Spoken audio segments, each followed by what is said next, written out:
Go get a pie. How are we? Just going on a bit of a ride on the day before, Australia Day. I've been up to Yea, and I've got the Palestinians some lamingtons, so they can enjoy a good Australiana sweet, you know. Anyway, so yeah, I'm JB. I'm out of the monkey suit. That's me in the monkey suit on Danny's Lifeline ride. And as you all heard, Danny's retiring from motor vlogging. Now he's going to do water vlogging, right? And I found out about it the same time as everybody else.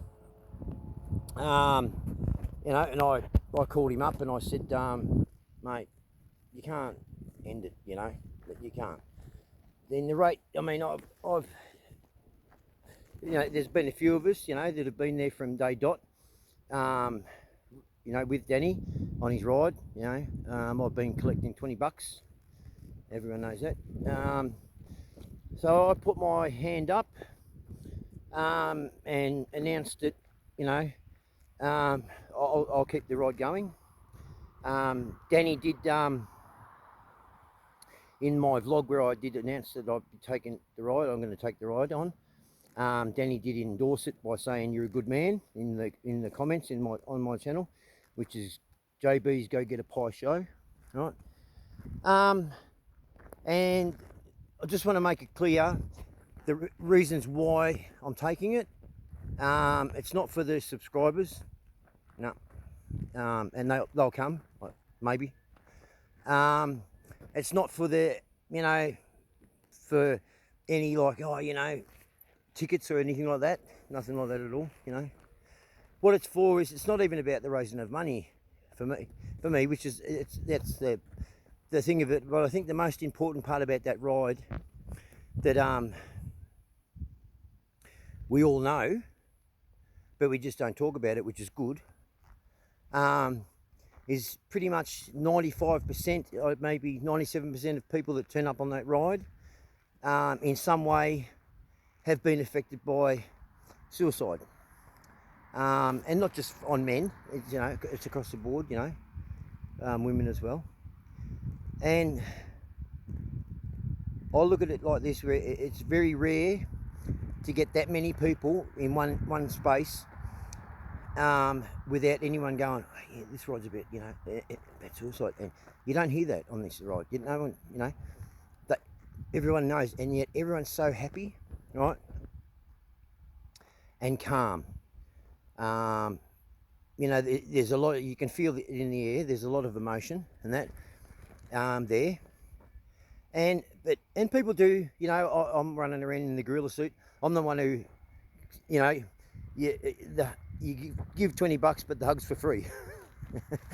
But I'm happy to talk to anybody, and I have, people come and talk to me, and they look forward to, seeing the gorilla every year. And they also, there's been friendships made on that ride because it's been going for a while. So the same people have been coming and they've formed a friendship. And people actually come from quite far distances, Darwin, we've had people come from overseas and that. And they plan that trip, every year. They plan that trip and where they're going to stop. And I think it was two blokes came from, hang on. Oh, fuck. It's on the tip of my tongue. Oh, it started with a D or B.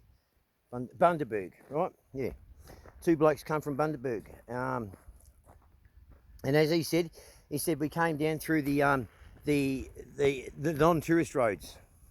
And he said it beautifully. He said, put the funds in townships that don't get to see those funds normally, spread the money, spread the wealth, and that's what I'm going to do with this ride. I'm taking it off lawn. Danny's, he's gotten it. He's built it up, and I know exactly why he ran it through down to Lorne and then to Apollo Bay, and that was to get the awareness, and it certainly got the awareness, because all those people there, they don't like us when we rock into town, you know, into Lorne, and dragging 1,000 bikes and stuff like that, and then they're all from Melbourne, so they're trying to get a bit of peace, and then 1,000 bikes come rocking in. But so I'm going to take it inland, right, and bounce it between Warrnambool and Colac, places where people just don't go, really. You drive through them, you don't stop, and that's where people are living. They live, work, unemployed there, retired there, real people, Lorne, the Great Ocean Road, that's all the retirement or business mecca. They're not strapped for cash, They've always got the traffic. And what I want to do is I want to steer it away from so much to the awareness. I think there's enough awareness. There's so much awareness now. People aren't really talking anymore. And then on the other hand, you've got all this awareness and all these different reasons why people, self-motivators and stuff like that, they're just jumping on board, and they're doing a cash grab, And I think it's enough with the awareness. We've got enough awareness campaigns out there raising money, and that I think it's now time to take that money that we've all raised, and start seeing it being put into actioned, because I've yet to see that happen. I know, Danny, the money that we raise goes to Lifeline, and what that does is it pays the wages pretty much for the people to answer the phone. Well, okay, that's a good thing, it is. But I'd rather put the money into an organisation like in a small town where there are people with mental illness or just feeling down. You've got the two ends of the spectrum. You've got people who are suffering from mental illness, depression, and then you've got people who they're in the dark place, mate, because people have put them there. They've been deceived, lied to, hurt, there's in the current climate we're in globally, not many people happy. And, the children that we do see along Danny's route, they're all from Melbourne. It's a bit of an entertainment. Oh, look at this, great. Wouldn't it be nice to take it to a town that's always going to see us? And then we can see the kids again, just watch them grow up, and inject that town full of money, buying lunch and whatever else, and money that's collected, so everyone knows that's where the money will be placed into the town. I'm not giving it to the government, the governor or the mayor of the town, and you can all be there to witness it. It'll all be counted, not in the middle of the street though. It'll be in a non-windy area and that. But the money will be counted. It'll be all above board, and it'll be given to like the hospital there, to pay a psychologist or just a mental health nurse, or some people that are just trained in dealing with people that are just going through a hard time, pay their wage to have that person always there, help out, the fireys, first responders, when the fires go through, like it was Hogs Vlogs and 2 Aussie Vlogs, I forget how it goes with Paul and Whitey anyway. Their whole thing with their channel, right, why they did it was to go to these small towns off the beaten track, to get people going to these towns, because that's when the fires race through, to put money back into the townships, what are we doing going? Right, if we keep going along, how's it going to benefit anybody? I don't see it. I think it's time to go inland. I think change the route, change the whole ride. Danny's gone. He's left a big thing there. He's built it up, and it'll be. It's not going to go, and it's not. I don't think it. On the third year, you could clearly see that it wasn't Danny's ride anymore. It was the people's ride, because everyone there, as I said before, have all suffered at one stage. They say you're 5 people away from knowing royalty. Well, I think with suicide, you're only 1 to 2 being affected by it. I can speak of this. I tried to take my life. I failed. I call it a fail. And I just went, fuck, you know, I didn't want this. And it was Danny that, you know, I was watching. I didn't even know who he was. And I was at that, put my helmet on, you know, got me Roscoe and put it in my mouth. The reason why I had my helmet on, I didn't want to make a mess. And I'm watching Danny, this bloke, I didn't know him at the time, watching this bloke riding this Road King in Warburton in the middle of winter on a muddy track. And sure enough, it happened.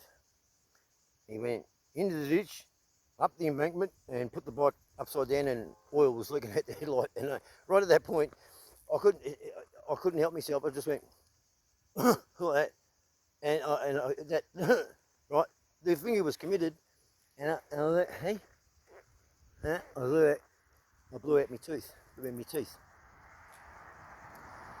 And if you go back in Danny's channel, to the point where Danny and I first met, you know, you put it, I call it the internet breaking most emotional man hug.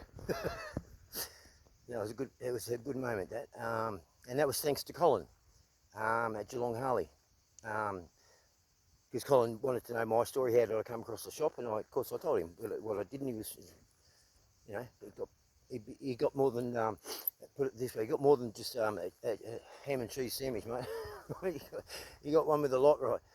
And it was Colin who took it upon himself to call Danny. I didn't know. I just said to Colin, just said, when you see Danny, just tell him, I said, you know, and I like your videos. It was Colin that reached out, and it's in the video. You see Colin do that, and then Danny come down, and you know, Danny and I, out of his friend base group, I'm probably the rarest one, because he had friends beforehand. He's made friends along the way, but he's actually taking from a viewer's point of, I'm a viewer, you know, follower, and that, whatever you a subscriber to it, and he's allowed me to come into his life and be a part of it, and I'm thankful for that, you know. Sorry. So yeah, so I'm taking it over because I think it would hurt a lot of people emotionally to have gained that connection on a day that they've lost somebody, and yet they're not talking about them, and they're feeling happy, you know, because they don't have to explain themselves. You just know. And I put it to you this way,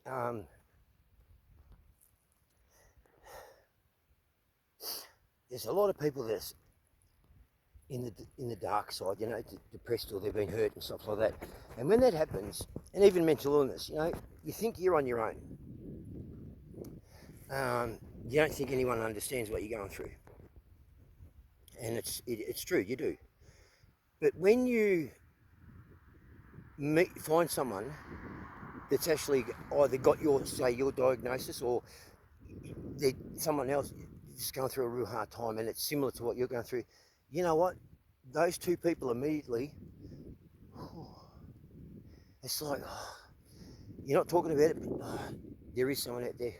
I know someone out there that's going through what I'm going through, and it takes your mind, thought away from yourself to them, and it does the same for them. And you're actually you feel a bit lighter, and you haven't actually talked, and that's what it's about. It's the awareness, I think, needs to be focused more on bringing people together and letting each other see, letting people see that there's more, you know, and just put them in, because I tell you now, the more people you put in contact who've got the similar injuries or similar, you know, where they are in life, it's a bit hard, doing it a bit hard and stuff like that, you know, it's like, someone knows exactly what I'm feeling, you know. And because I'm a survivor of suicide. It was, you know, and I'm also a victim of it, because my mother committed suicide.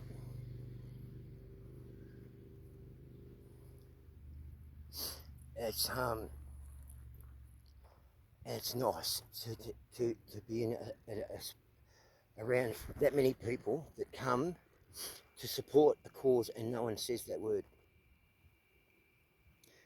And the whole day you don't hear it. It's, you know, the only time you hear it is obviously when Danny speaks and stuff like that. Of course you'll hear it then, but amongst ourselves, no one's talking about it. You know, and it's really good to not talk about it, but being amongst those people, because you feel you can breathe. So I'm JB, Go Get a Pie, and I'm taking on the ride, and it'll be called JB's Go Get a Pie somewhere, you know. But I'm also Danny didn't announce it on the ride, and that's fine. You know, I'm actually glad that he didn't, because the comments, because I've been watching the videos been coming out, you know, Danny's video and everything else like that, and just the comments that have been coming in on what videos I've put up saying I'm going to take the ride on. I've not had one negative about me taking it on. In fact, I've had just support. Mate, we'll be there for you, JB, you know, we'll be there, you know, we'll support it, you know, and that's great. You know, there's not one thing, right, has bad about me taking it on. I mean, how can it be? You know, I want to keep it going for the people, or for me, and take it to a town where we're now going to a place. We're going to be in Colac one year, then the next year in Warrnambool, and then Colac the next, and, you know, vice versa. And then you get to see those people again, you know, and they might even travel to Warrnambool. Oh, we're going to go up there. So you're moving masses of people, and it just it spreads nice, and people feel so much relief, you know.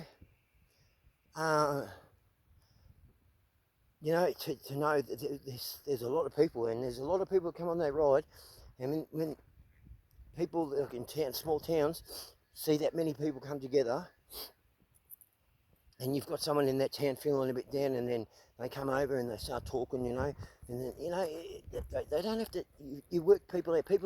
That's another thing. When we go a lot, we all talk. So let's just talk in those country towns, get to know the locals, you know, and I'll tell you, it'll get bigger. This is a good thing. I want to get away from the awareness. I want to start actioning it. But at the same time, I'm understanding that it's not about me, and I'm not wanting to be me. And for that, I may have, you know,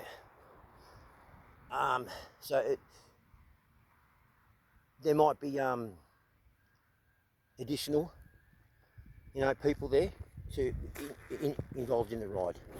But the money that will be raised and asked, you know, the $20, I just want to make it clear, it's going to go to the town where we stop, to the small hospital there, or the fire station there, first responders, you know what I mean, nurses, everything like that, to the childcare centre, you know, just help out a family, or, you know, just things like that, you know, buy a bunch of, when we get there, just, you know, some meat raffles, you know, not raffles, but buy some meat hampers, to, you know, and people at the same time, people, when you come on the ride, if you can want to bring toys or non-perishable foods, you know, and you know, the food banks in town, you know, because there's people, all walks of life, are doing it hard at the moment, and I'm sure these country towns, they're doing it very hard.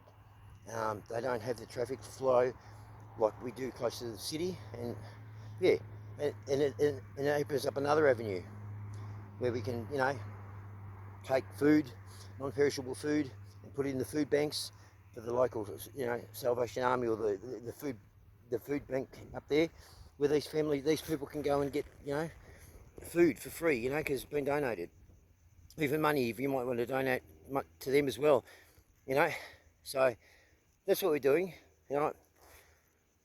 So yeah, I'm JB, the Monkey Man. I'll put my hand up. I'm running. I'm doing the right. It's me. Okay.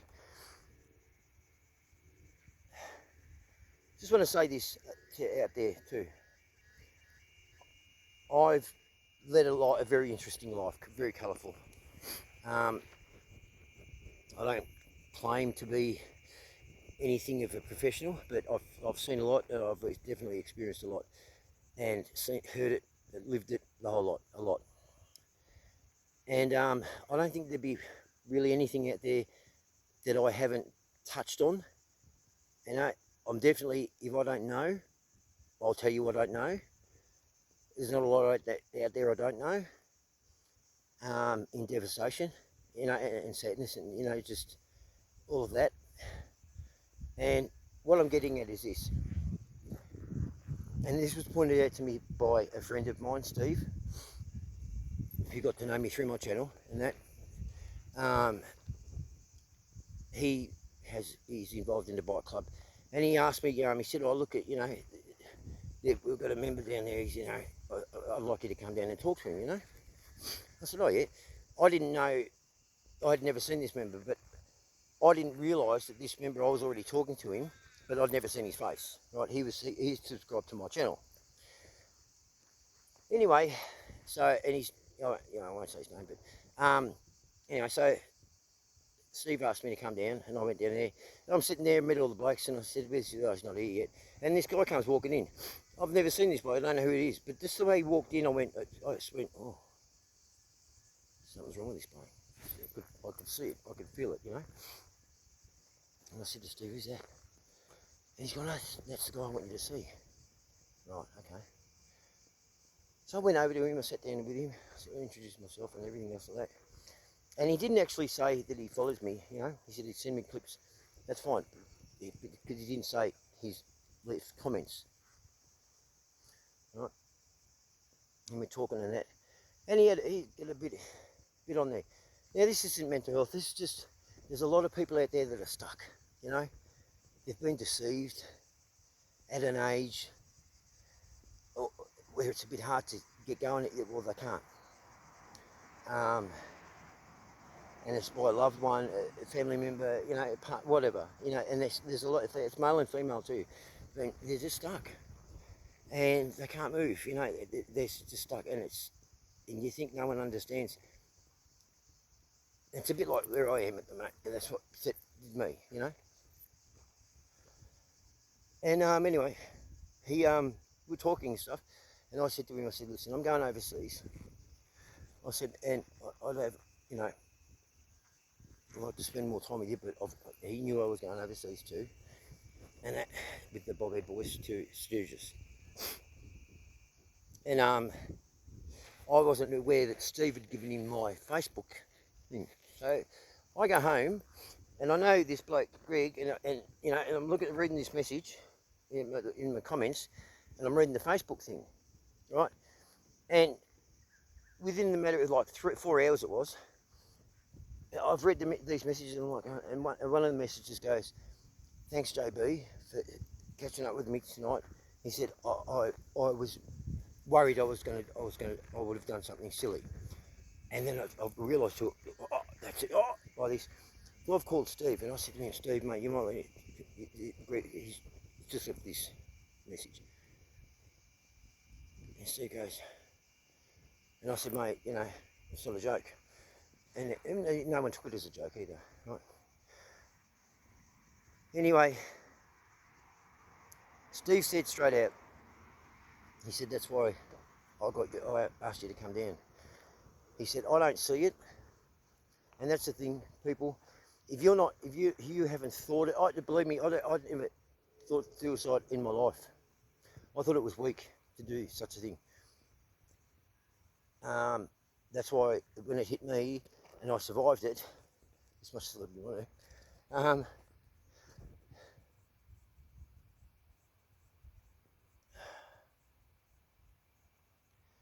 I give it a name, and I call it Suicide David. And that's when Steve said to me, he said, "Because you've survived it, and you're a victim of it," being my mother, killing herself. That's the victim, me. And I'm a survivor, me. I know what it looks like. So I can see when David's hanging around, you know? And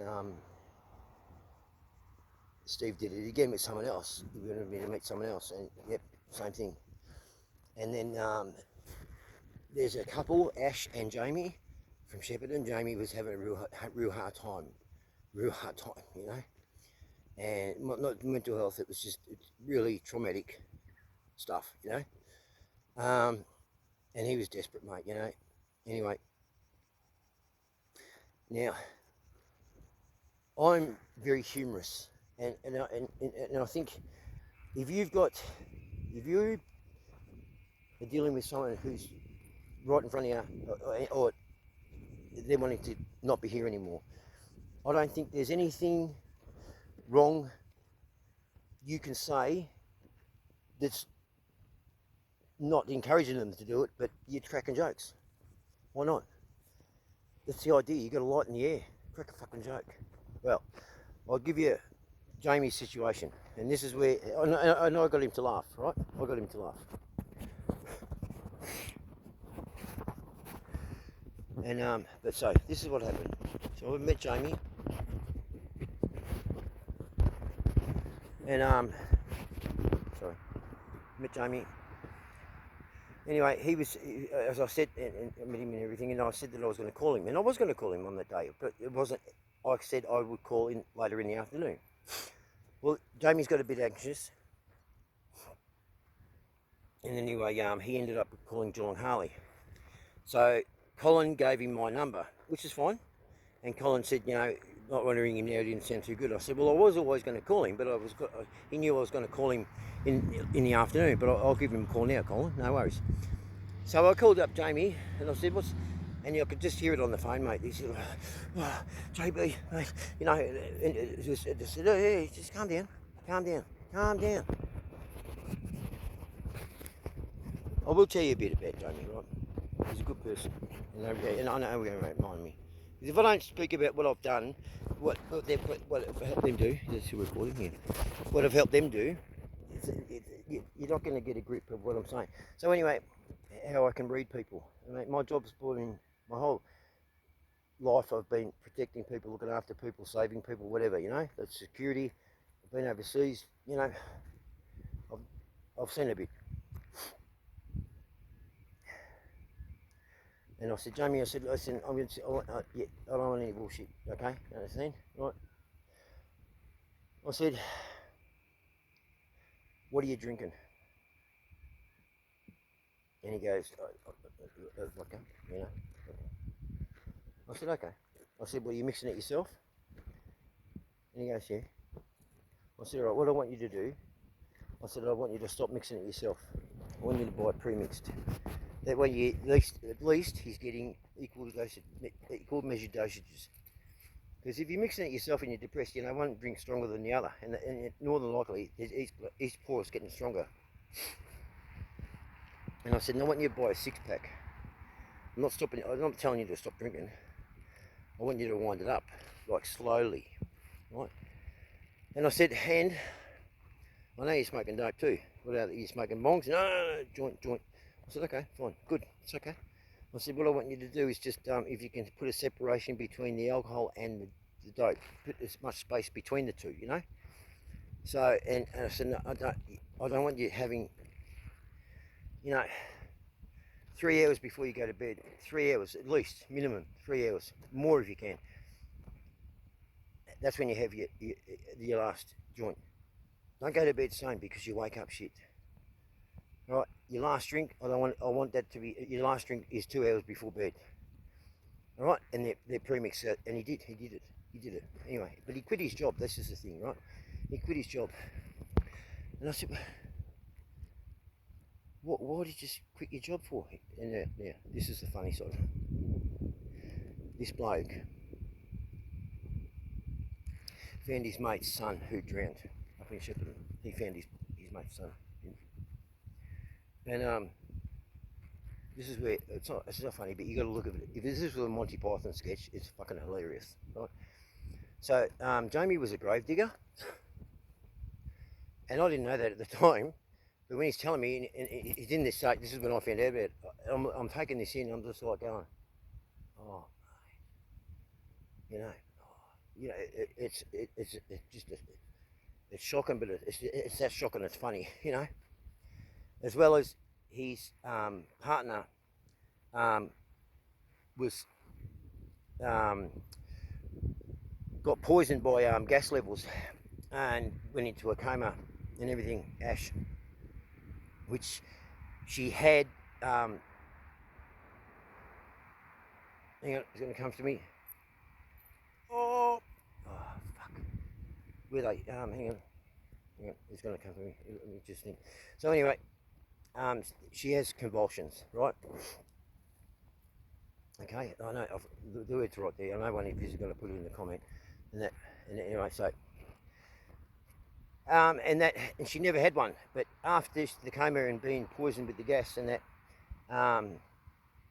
it really kicked off, and now Jamie's in this space where he's not compos mentis to look after her, and I had to point that out to him, and at the same time I said, mate, you got to see the funny side of this, you know.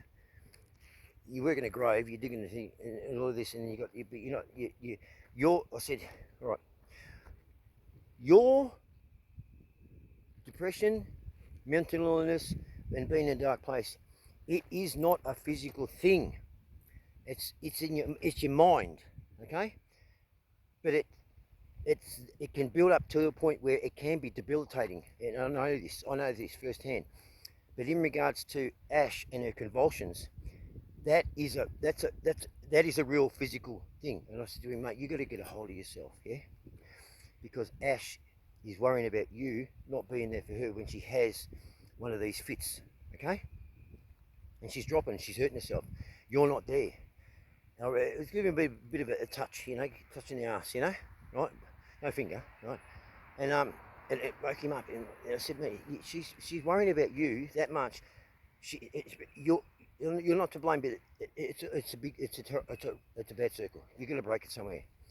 And I said, why'd you leave your job for, mate? You know, can't you? Did you speak to your boss and tell him the situation? You know, I said, listen, and I told him, I said, go back and see your boss, yeah, and tell him, because if you don't tell him, he doesn't know to work something out. Well, he did. He went to his boss and he said, listen, this is what I'm going through. He said, you know what they did get him doing?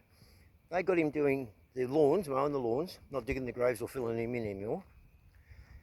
And I said, and he told me, and I said, see, that's good. I said, now you get to see people who are going to the cemetery they're over the grief. They're now just laying flowers to a loved one, and that's when now you can say, hello, how are you? You can't say that to people. You can't say that to people who are burying their loved one that day, but you can say it to them when you see them 3 weeks later. And you're mowing the lawns, and you give them a smile, hello, you know, and you can tell them that I keep this nice and clean for them, and that, and you know, it's nice that you're starting to break down the walls for them. You're talking, and he did. He rang me up and he said, "Oh man, yeah, JB, I did that, and it was good," and I helped him, you know. So I guess, you know, I picked up a bit of a quirk, you know. I know what it looks like. And I spoke to someone the other day, and him and his brother lost a very close friend a couple of days ago.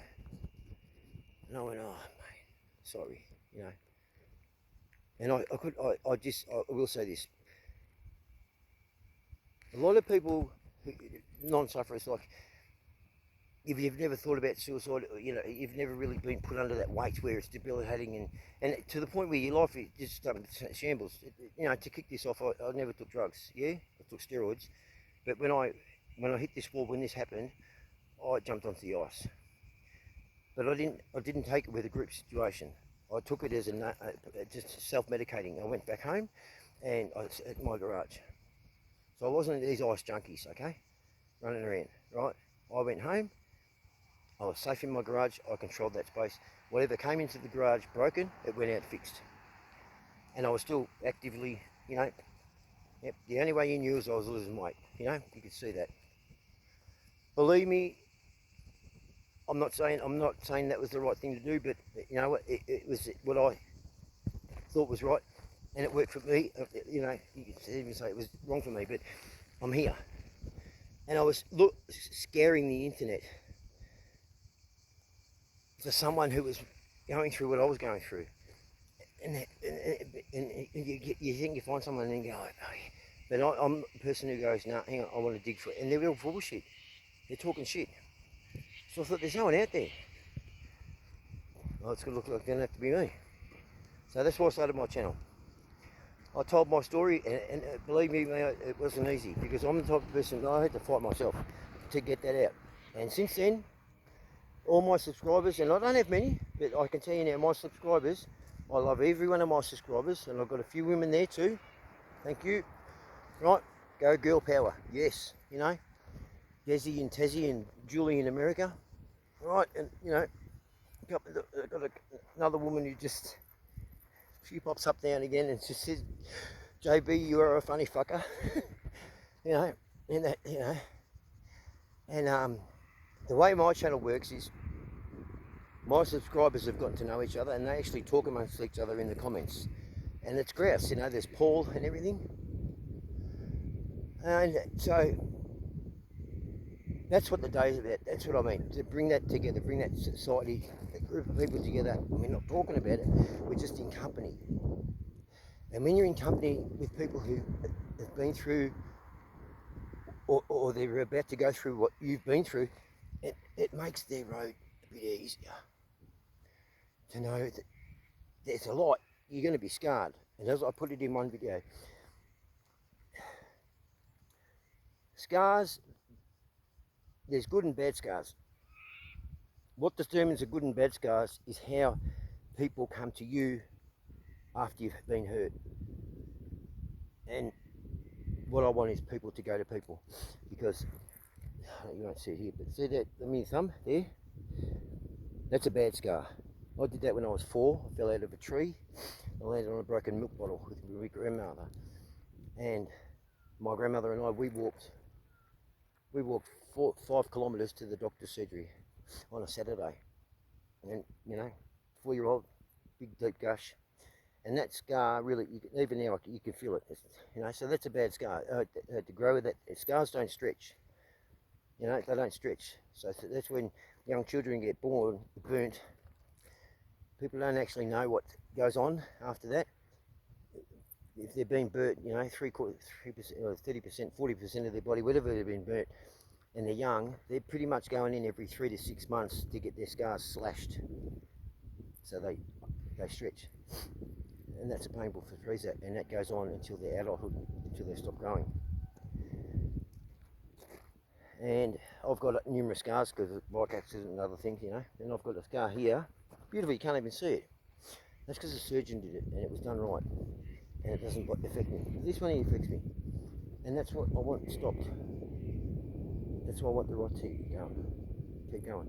Because all those people coming together, it makes for a nicer scar. A scar that you can live with. A bit easier. You never forget why you got it. But it's not reminding you every day, because it's not uncomfortable. Okay? So go get a pie. I'm JB. I'm taking on the ride. Next year, we're there. Okay? Go get a pie. This is what I'm about, places like this. Okay? Love ya. Okay. Make someone smile. Just say hello. Give them a pie. Alright. Love yous. Bye.